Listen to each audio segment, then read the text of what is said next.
गणपती बाप्पा मोरया. सर्व गणेश भक्तांना गणेशोत्सवाच्या हार्दिक शुभेच्छा.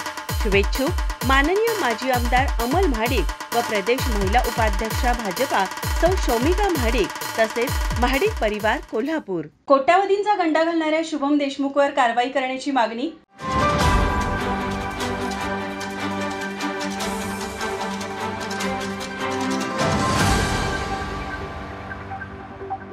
साई दर्शन जनता क्रेडिट सोसायटीच्या माध्यमातून जनतेला कोट्यावधी रुपयाचा गंडा घालणाऱ्या शुभम देशमुखच्या विरोधात सर्व संचालक व सभासदांनी एकत्र येऊन आज मनसे जिल्हाध्यक्ष राजू दिंडोरले, शहराध्यक्ष प्रसाद पाटील व समर्थ कशाळकर यांच्या नेतृत्वाखाली गोकुळ शिरगाव पोलीस ठाण्याचे पोलीस निरीक्षक दिगंबर गायकवाड यांना सर्व संचालक व सभासदांनी आज गुन्हा दाखल करण्यासंदर्भात तक्रार अर्ज दाखल केले.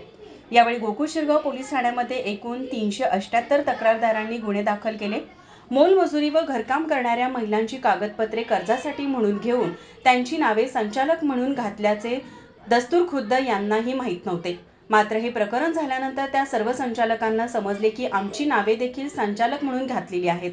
अशा पद्धतीने कर्जाला दिलेल्या कागदपत्रांचा संचालक पदासाठी वापर करून व त्या कागदपत्रांच्या आधारे बँक खाते उघडून त्यावर सभासदांच्या माघारी व्यवहार करून जाणीवपूर्वक कट रचून संचालकांना फसवणूक केल्याबद्दल शुभम देशमुख विरुद्ध गुन्हा दाखल करण्यात आला.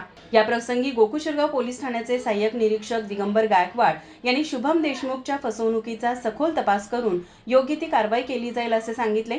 या प्रसंगी मनसे जिल्हाध्यक्ष राजू दिंडोरले, शहर अध्यक्ष प्रसाद पाटील, समर्थ कशाळकर, संचालिका सुरेखा पाटील, आनंदा माने, जॉकी माने, सुनीता खाबडे, नसीर बारगीर, विकास सावंत, विजयसिंह पाटील, मयूर आंगोळकर, अर्जुन पाटील, डॉक्टर भिकाजी साळे व मनसे पदाधिकारी अरविंद कांबळे, संजय चौगले, प्रशांत माळी, यतीन होरणे, बाजीराव दिंडोरले, सागर साळोखे यांच्यासह मनसे पदाधिकारी उपस्थित होते. माझा महाराष्ट्र न्यूज कोल्हापूर.